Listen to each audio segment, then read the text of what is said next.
Nós vamos abrir o texto sagrado da Palavra de Deus no livro de Romanos, capítulo 1, verso 1. Romanos, capítulo 1, verso 1. Eu quero pensar com vocês nessa noite sobre as credenciais de um discípulo. Tanto a liturgia dessa noite, quanto as canções que foram aqui cantadas, tem tudo a ver com aquilo que a gente vai falar aqui nessa ocasião. Romanos, capítulo 1, verso 1, texto muito conhecido de todos nós, e nós vamos então entoar. Estou tentando abrir aqui o copo de água, mas não vai abrir. Outra hora eu tento. Romanos 1, meus irmãos. Lá diz assim: Paulo, servo de Jesus Cristo, chamado para ser apóstolo, separado para o Evangelho de Deus. Mais uma vez, Paulo, servo de Jesus Cristo, chamado para ser apóstolo, separado para o Evangelho de Deus. Nós vamos orar, pedir para que Deus nos abençoe na meditação dessa noite, pedir para que Deus fale ao nosso coração. Oremos. Pai, nós te bendizemos pela Tua palavra, te bendizemos porque temos aqui a oportunidade de ter uma conexão com Deus, esse evento que realizamos aqui na Igreja Presbiteriana Unida de São Paulo, uma estratégia de ministério que nós honramos. E, Senhor, eu quero honrar essa estratégia de ministério e pedir ao Senhor, usa os meus lábios, usa a minha mente, o meu coração. Apesar da rotina do dia, de todos nós, que foi, ó Deus, um dia cheio de atividades, nós agora, ó Deus, queremos de fato ter o nosso coração totalmente derramado na Tua presença. As canções que foram cantadas, ó Deus, foi o Senhor que colocou no coração dessa equipe de louvor essas canções, que, ó Deus, já começaram, ó Deus, a ministrar o que o Senhor tem para as nossas vidas nessa noite. O texto que foi lido, e Senhor, tantos irmãos que estão aqui presencialmente, ao vivo aqui, quantos que estão acompanhando ao vivo de casa, que o Senhor, ó Deus, nessa noite possa aquecer o nosso coração pela Tua palavra. E em nome de Jesus eu peço ao Senhor, perdoa os nossos pecados, purifica os nossos corações e nos dá, ó Pai, sede pela Tua palavra, sede pela Tua presença. Portanto, nós invocamos a Tua bênção nesse momento, em nome de Jesus. Amém. As credenciais de um discípulo. Eu quero deixar esse texto para a nossa meditação nessa noite, porque eu penso que quando nós estamos aqui em jornada, em 2023, é sempre bom a gente pensar o que Deus quer de nós, o que Deus tem planejado para nós. E nós, como discípulos de Jesus, precisamos sempre pensar o que podemos fazer enquanto discípulos para que a nossa vida esteja de acordo com aquilo que o Senhor mesmo tem para cada um de nós. Eu gosto muito desse texto de Romanos, porque Paulo, quando se apresenta aqui aos irmãos de Roma, na fala que ele traz aqui, nós podemos ver aqui as credenciais de um verdadeiro discípulo. Meu querido irmão, minha querida irmã, se você quer ser um verdadeiro discípulo, se você quer entender as características, essas credenciais, o que caracteriza, o que te dá o direito de ser um discípulo, o que faz com que você seja um discípulo, Paulo, na sua apresentação aqui, nos mostra alguns aspectos que nos chamam a atenção. E por que eu quero trabalhar aqui essa temática aqui, baseado apenas nesse versículo, Romanos 1, verso 1. Ora, nós temos algumas informações que chamam a atenção aqui sobre essa carta que o apóstolo Paulo escreveu. E eu gosto muito de estudar a carta aos Romanos, porque nós sabemos que essa carta que foi escrita pelo apóstolo Paulo, ela é escrita em um contexto em que a igreja de Roma, que havia sido iniciada, que havia começado, uma igreja que havia se formado ali na cidade de Roma, era uma igreja que ainda não conhecia o apóstolo Paulo de maneira física, de maneira visível. Paulo não tinha estado lá. Roma tem essa característica, é uma das igrejas ali, da igreja primitiva, que não foi fundada pelo apóstolo Paulo. Aliás, o estudo que se tem sobre a fundação, o surgimento da igreja de Roma, a igreja cristã, a igreja primitiva ali de Roma, é muito interessante, interessante, porque há algumas teses, e uma das que mais são aceitas, ou da que mais é aceita, é de que a igreja de Roma ela foi fundada pela vida comum dos cristãos, vivendo o cristianismo de maneira sólida, real e verdadeira, numa cidade totalmente pagã, mas eles chegam, e Roma era uma cidade cosmopolita naqueles dias, vinha gente de tudo quanto é lugar. Os cristãos foram chegando ali por questões de comércio, mudança, como acontece aqui em São Paulo, pessoas que vêm para a grande cidade cosmopolita, e os cristãos ali chegaram, tinham sido evangelizados, queriam testificar da sua fé, e assim se juntam e nasce a igreja de Roma. E também eles ali provavelmente evangelizando naquela grande cidade. Então surge a igreja de Roma. E como uma igreja que surge, meus irmãos, qualquer igreja que surge, ela tem desafios, ela tem dificuldades, ela tem um fator ali dentro da igreja que sempre provoca desafios, que é o fator humano.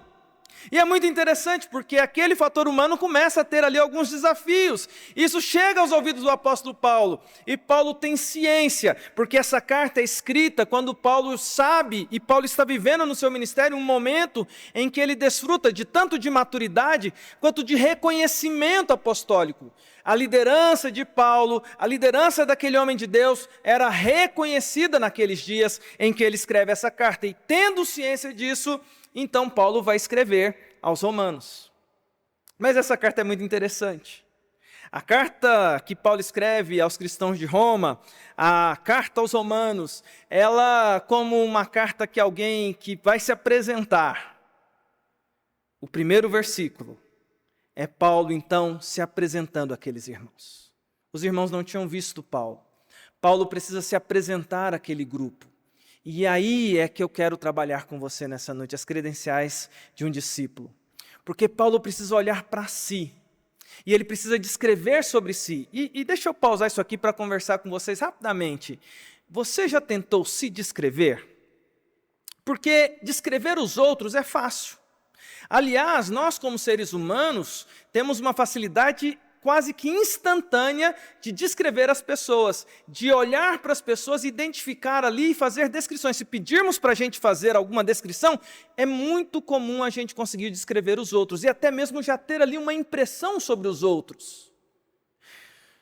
Paulo precisa olhar para si mesmo, ele precisa se descrever para aquela igreja. E aí tem um fator muito importante. Paulo não pode nem exagerar, falando mais do que é, nem falar menos do que é também. Ele precisa ser equilibrado. E ele então vai olhar naquilo que eu chamo do espelho da alma. E quando ele olha para esse espelho da alma, é como que se ele se visse, e ele vai se descrever. E é bonito esse texto nessa perspectiva, porque ali a gente tem um texto bíblico, meus irmãos, que é inspirado. Ou seja, Paulo não está mentindo aqui. O que ele está falando sobre si, ele não está falando se exaltando, nem se diminuindo. O Espírito permite que Paulo se veja, e ele vai se descrever. E o desafio de se descrever, meus irmãos, é muito difícil, porque a gente tem essas duas características. Ou tem aquela pessoa que é muito autoconfiante, ela se descreve mais do que é, aí você pega e fala assim, deu uma aumentadinha aí, né?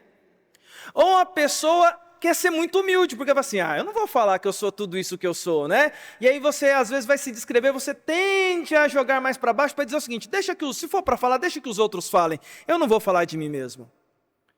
Paulo tem um desafio, ele precisa se apresentar, ele precisa ser justo, porque é importante que a igreja saiba quem ele é, e ele precisa se ver, ele precisa se descrever da maneira exata.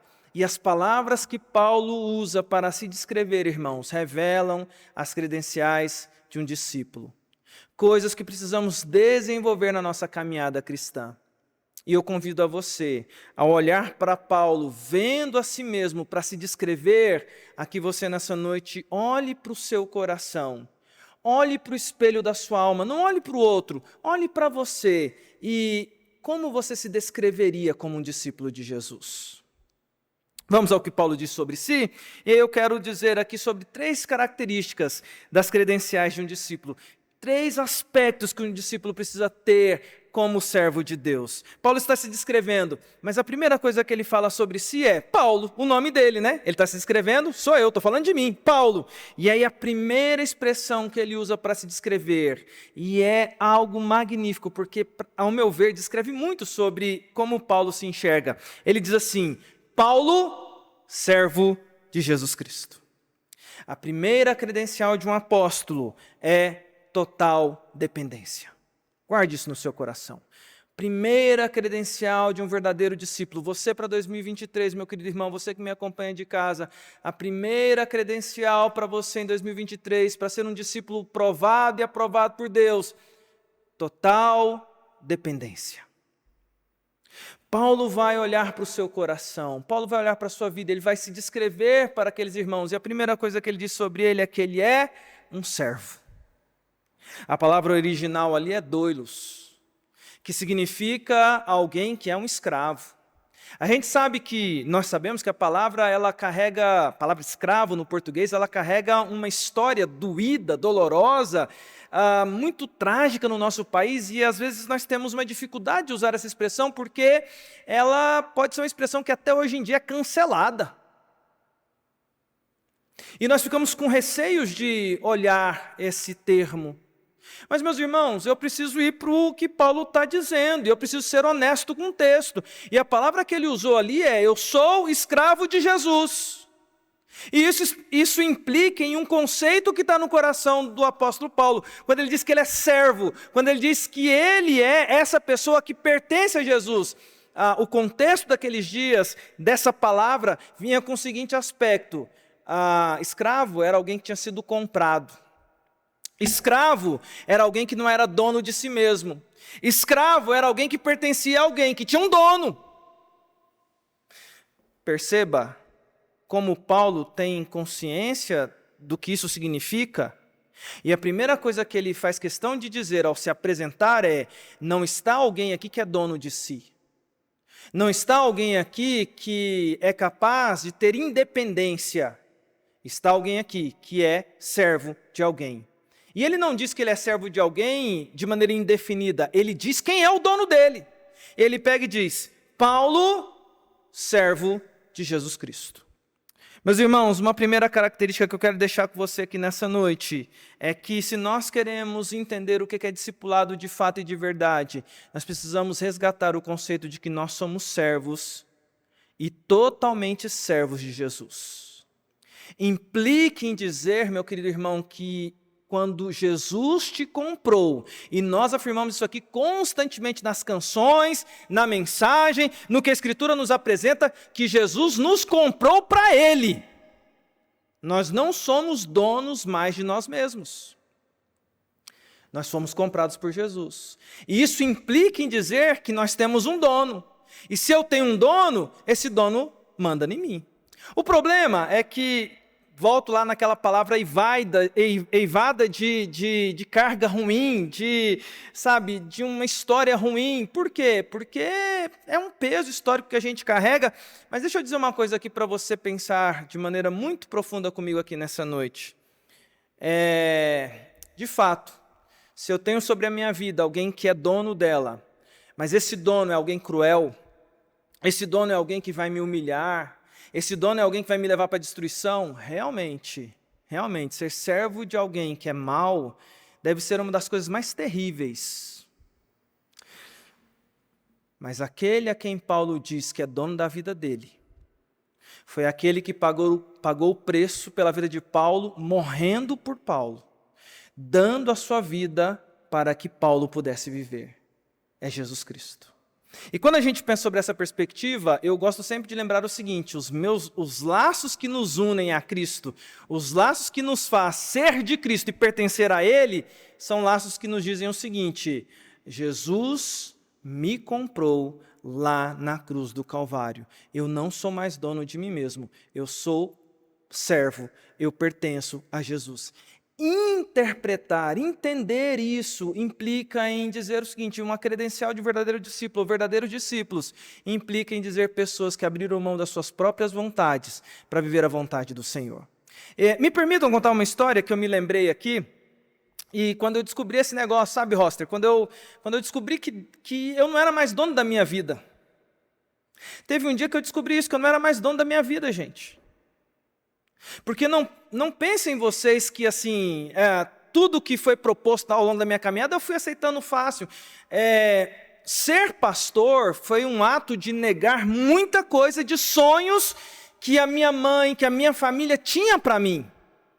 Quando eu virei para minha mãe, quando eu virei para minha família e falei que seria pastor, quando eu fui lá no colégio, eu estava no ensino médio, virei para a coordenadora e falei assim, e ela perguntando para os alunos, e falou assim, o que você vai ser? E ela falou assim, nossa, você tem cara de advogado, Alexandre?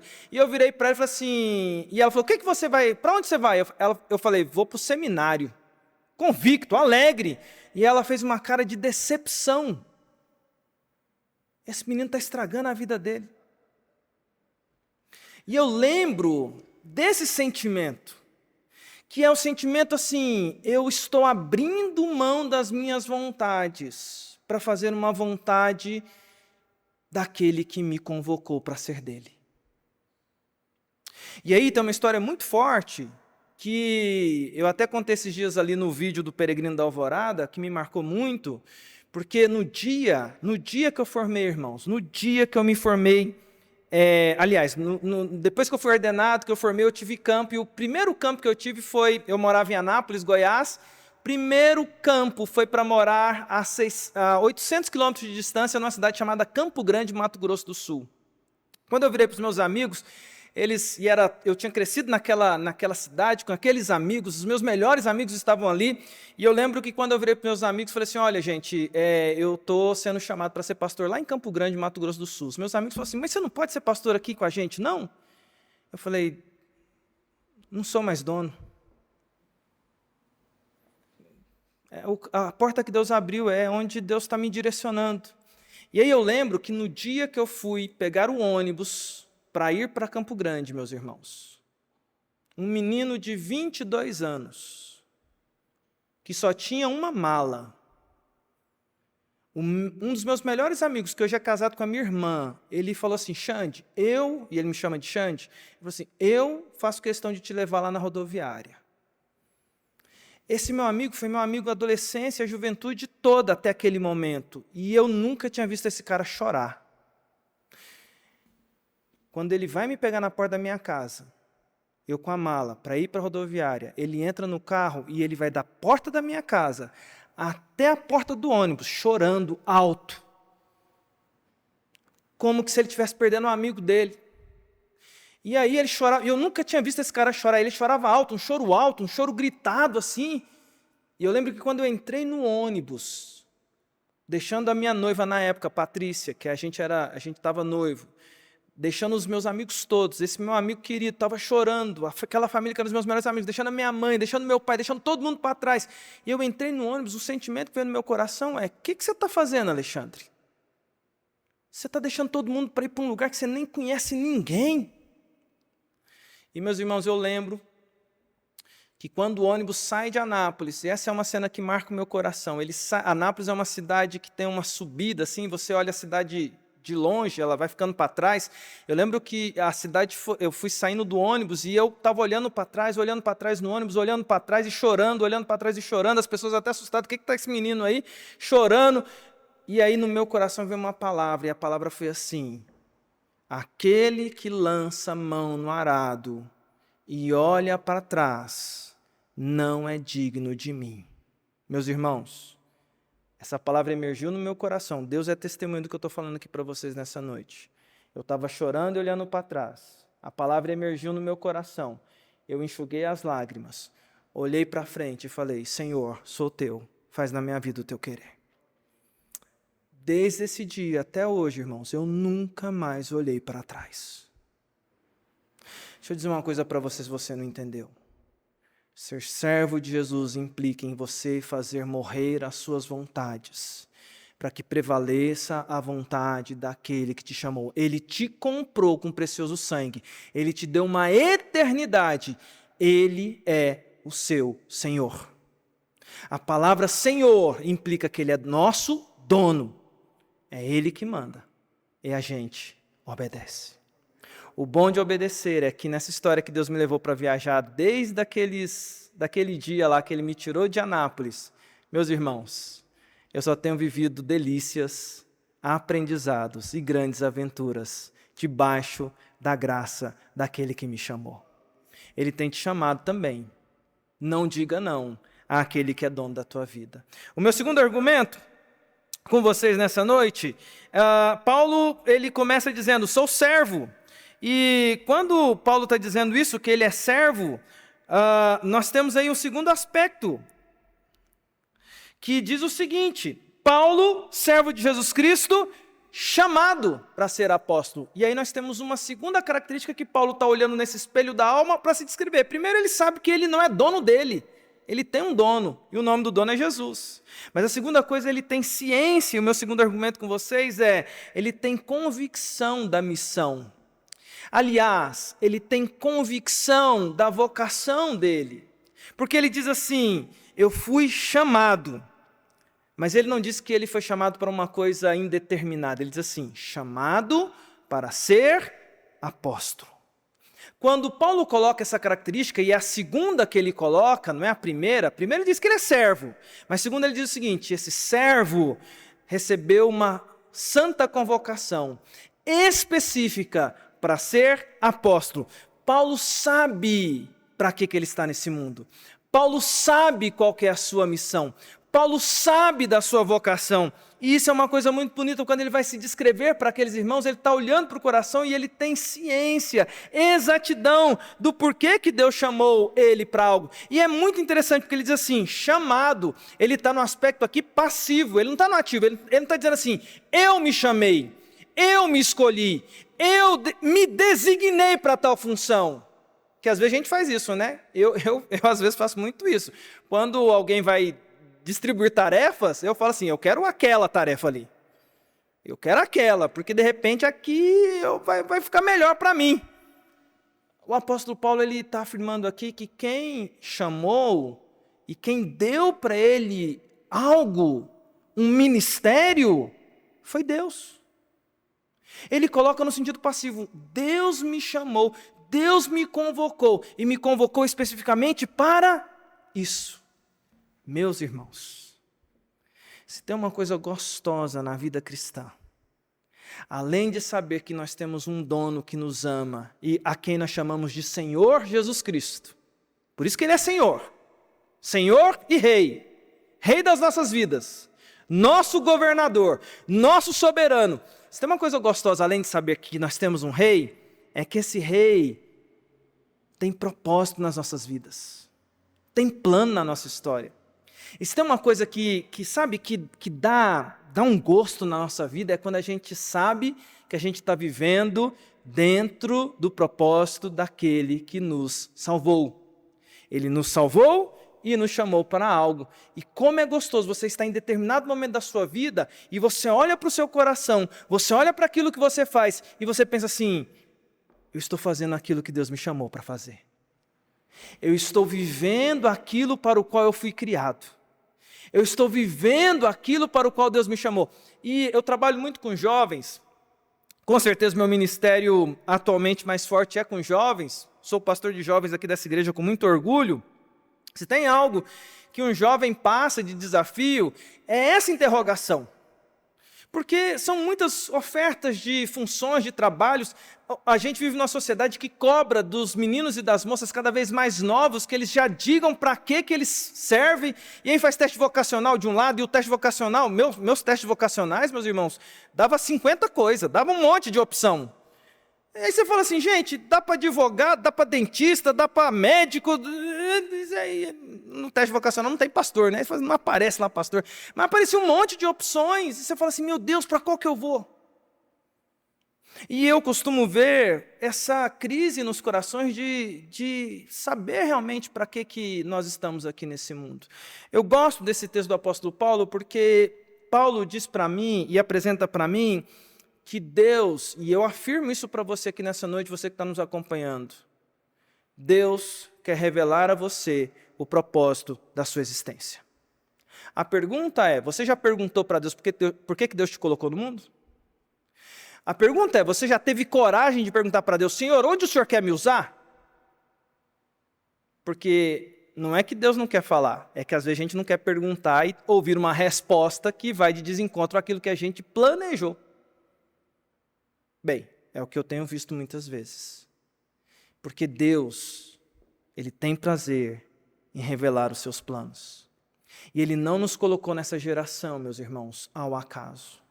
Ele não fez você nascer nessa geração sem um propósito. E aí me permitam contar uma outra história, que é uma história sobre essa sensação de encaixe, né? E eu sempre conto essa história, e é uma história que eu vivenciei muito com a minha filha mais velha, que é a Sara, e essa é uma história que eu conto muito, já contei ela aqui provavelmente, mas é porque eu gosto dessa história. Porque a Sara, quando era pequenininha, ela mostrou aptidão por quebra-cabeças. E desde pequenininha ela vai fazendo quebra-cabeça, e eu fui vendo que ela gosta, ela tinha aptidão para isso, e ela foi melhorando. Começou com 4 pecinhas, quando era bem novinha, pequenininha, foi aumentando. O último que nós montamos, e de lá para cá a gente não montou mais, tem até que voltar a montar com ela, foi um quebra-cabeça de 1000 peças. E quando a gente estava montando esse quebra-cabeça de 1000 peças, a penúltima peça eu deixei para a Bia, e a última peça para encaixar lá, a Sara. É um momento assim gostoso da família, porque é uma coisa que elas gostam.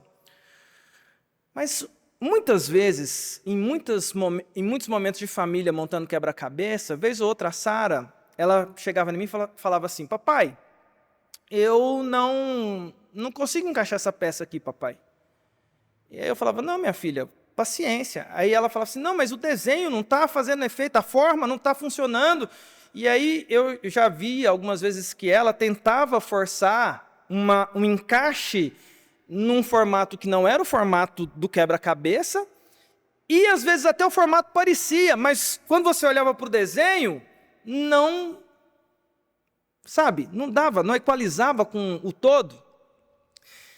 E eu sempre acho que é magnífico quando você pega uma peça que foi desenhada por alguém, e às vezes eu falava para a Sara assim, Sara, vamos virar essa peça aqui de lado, vamos olhar ela aqui.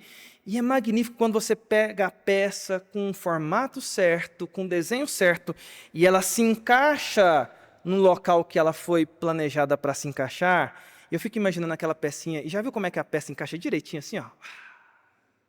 Fui criada para estar aqui. Fui criado para estar nesse lugar. Meu querido irmão, eu quero dizer para você, quando Paulo fala que ele foi chamado para ser apóstolo, ele tem convicção do chamado dele e do que é e para que Deus o chamou. Eu quero dizer para você, meu querido irmão, o ministério que Deus te deu é médico, é engenheiro, é advogado, é pastor, é cantor, é missionário. Não sei. O que eu sei é que Deus nos chama de maneira correta, proposital. E Deus te chamou de propósito para te usar e para se encaixar de propósito em algo que você vai se sentir assim, é para isso que eu fui criado. E você vai fazer parte de um desenho maior que o Espírito Santo está desenhando nessa geração. E esse desenho maior não é outro senão a glória de Deus manifestada através de você e tantos outros, revelando Jesus Cristo. Deus nos tem chamado para isso. E isso me leva ao meu último argumento, meus irmãos, para a gente poder caminhar para a conclusão. O meu último argumento Paulo diz lá, Paulo é servo de Jesus Cristo, ele pertence, ele tem um Senhor. Paulo, chamado para ser apóstolo, ele tem uma vocação e ele sabe qual é a vocação dele. Em terceiro lugar, ele diz assim, separado para o Evangelho de Deus. É interessante porque Paulo deixa em último lugar na sua lista de apresentação que ele é separado. Esse é o meu terceiro argumento. Credenciais de um discípulo. Consciência de pertencimento. Paulo tem consciência de que ele foi separado, que ele pertence a algo maior e que ele pertence ao Evangelho. E aí você pode pensar assim, mas reverendo, o senhor falou aí que ele colocou em primeiro lugar que ele é servo de Jesus? Quer dizer então que o Evangelho no coração de Paulo vem em último lugar? Não, olha que interessante. Paulo usa a mínima parte da carta para falar dele. É o primeiro versículo. Ele diz que ele é servo, ele diz que ele é chamado, e aí ele começa a falar do Evangelho. Ele diz assim: eu sou separado para o Evangelho. E sabe o que acontece? Desse trecho em diante, até o final do livro de Romanos, Paulo vai falar do Evangelho. Porque ele diz o seguinte: a minha missão aqui, Deus me santificou, Deus me separou, Deus me resgatou daquela velha procedência que eu tinha, para que absolutamente tudo que eu faça, tudo que eu viva, tudo que eu enxergue, seja para o Evangelho de Jesus Cristo. Eu fui separado para o Evangelho, portanto o Evangelho faz parte de tudo aquilo que eu sou. E é interessantíssimo, porque se você pega a carta aos Romanos, que a gente tem aqui uma plenitude de literatura de Paulo. Paulo está maduro escrevendo aqui essa carta. Essa carta ela é uma revolução na história do cristianismo. Martinho Lutero estava estudando essa carta, escrevendo o seu comentário sobre Romanos, com um coração extremamente angustiado, quando aquele texto que o justo viverá pela fé rasga o coração de Lutero. E ele diz: encontrei a paz que eu estava há tanto tempo procurando. Veja, o apóstolo Paulo tinha escrito uma carta em que ele agora diz: falei de mim o mínimo, agora eu vou falar daquilo que realmente é a razão da qual nós estamos aqui nesse mundo. E a falar do Evangelho, e o que o Evangelho faz, a beleza do Evangelho. E aí a carta aos Romanos, eu gosto muito de falar sobre a carta aos Romanos, porque Paulo vem falando ali no comecinho sobre como o pecado foi terrível, aí ele fala sobre criação, queda e redenção. Lá no capítulo 8 ele pega e fala sobre um dos textos que para mim, irmãos, é um dos textos que eu já me peguei tantas vezes chorando lendo esse texto, porque eu me lembro de Romanos 8, quando fala lá de que Deus nos adotou pelo Espírito de adoção, pelo qual nós clamamos: Abba, Pai. Domingo passado o reverendo Roster estava emocionado com esse texto. Por que ele nos emociona? Eu falei para ele: Roster, a primeira vez que eu me deparei com esse texto e me quebrantou foi lendo Lloyd Jones, e ele comentando esse texto, e ele comentava essa expressão do Abba, Pai. Fomos adotados. E a adoção em Cristo, que nos fez filhos adotados, nos permite chamar Deus de Paizinho. Abba, Pai. Expressão mais linda. Está lá em Romanos capítulo 8. Em Romanos capítulo 8 vai dizer da grandeza do amor desse Deus. Quem nos separará do amor desse Deus? Romanos capítulo 9, 10 e 11 vai falar sobre temas doutrinários que nós amamos. Ele fala sobre predestinação ali de uma maneira linda. A partir do capítulo 12, Paulo vai falar sobre o Evangelho de maneira prática. Ou seja, Paulo vai falar sobre a beleza de ser separado para o Evangelho. Eu quero terminar essa reflexão aqui contando uma história, e peço que os irmãos entendam essa história, porque é um testemunho de algo que eu vi, e eu posso testemunhar aqui. É sobre um amigo meu, pastor que eu admiro muito. Esse pastor que eu admiro muito foi chamado para pregar em Uruaçu, num congresso lá em 2017. E esse congresso de 2017 foi um congresso assim, que teve 1000 pessoas nesse congresso. Eu levei lá, eu era presidente de sínodo, levei esse amigo meu para pregar lá. E na pregação que ele fez, uma pregação que ele faz que é muito conhecida, Ezequiel 37, tinha naquele dia um grande amigo meu. O nome desse amigo meu é Leonardo. Leonardo foi minha ovelha. E o Léo, ele era engenheiro ambiental, e desde quando eu conheci o Léo, eu falei assim: Léo, você tem tudo para ser pastor. E o Léo resistia, segurava daqui, segurava de lá, e o Léo não ia para o seminário de jeito nenhum, e a gente falava: Léo, você tem tudo para ser pastor? Eu falei assim: pastor, mas se eu deixar aqui, eu estou com mulher, com filho, largar tudo para ir para o seminário é um negócio muito difícil, pastor. E ele sempre falava: mas eu sei se eu vou. E a mulher dele falava assim: não, pastor, eu ser mulher de pastor, qualquer coisa, menos ser mulher de pastor, não dá para mim. E um casal muito querido que eu fui pastor deles, pois Léo e a sua esposa Nayara foram nesse evento em 2017. onde um grande amigo meu foi pregar lá em Uruaçu. Esse irmão pregou, e quando esse irmão termina de pregar, ele fala que nossa vida não pertence a nós, mas pertence a Jesus. E quem quisesse fazer um compromisso de largar tudo, e ele conta uma história lá que ele conta sempre, né? Do homem lá que fala que vale mais um homem entregar a vida ali para evangelizar. E ele repete essa frase lá no sermão, e ele no final termina orando com muita gente quebrantada. E aí o Léo me procura nesse evento e diz assim: pastor, hoje, depois dessa pregação, eu tomei uma decisão. Eu vou largar tudo e vou para o seminário. Isso aconteceu em 2017, irmãos. Ou seja, eu posso contar o recorte completo da história. Meses depois, o Léo pediu demissão do emprego. Quando ele chega no emprego e fala assim: olha, eu estou pedindo demissão. Ele fez a prova do seminário, se apresentou ao conselho, fez a prova, foi aprovado, e aí ele foi pedir demissão no serviço. Aí o pessoal falou assim: mas você vai pedir demissão? Por que você vai pedir demissão? Você é um funcionário tão bom, você deu tão certo aqui em Goianésia. E ele pega e fala assim: olha, Deus está me chamando para ser pastor.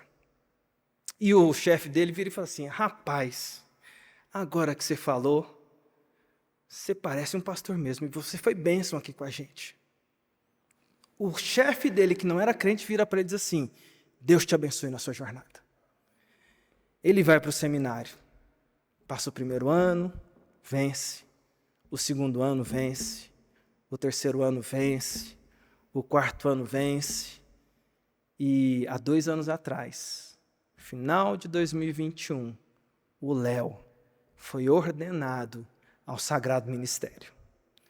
Ele é hoje um pastor. Está pastoreando em Goiânia, Goiás. Meus irmãos, quando eu vejo o apóstolo Paulo dizendo que ele é separado para o Evangelho, eu quero dizer para você aqui nessa noite: o Evangelho é a coisa mais importante da nossa jornada. Você que está aí na sua casa, você que está exercendo a sua profissão, você que está vivendo a sua história, os seus dias, você que está com seus planos, eu quero terminar essa mensagem dizendo para você o seguinte: o Evangelho é o mais importante. Credenciais de um discípulo: a gente é servo de Jesus Cristo. A gente tem consciência da nossa vocação. E a gente tem consciência de quem a gente pertence. O Evangelho nos separou para sermos de Cristo. E a nossa vida só faz sentido quando nós anunciamos a este mundo caído a beleza do Evangelho de Jesus. Que Ele te use, que Ele nos abençoe e que Ele possa continuar a cuidar de nós na nossa jornada. É a minha oração por mim e por você, em nome de Jesus. Amém.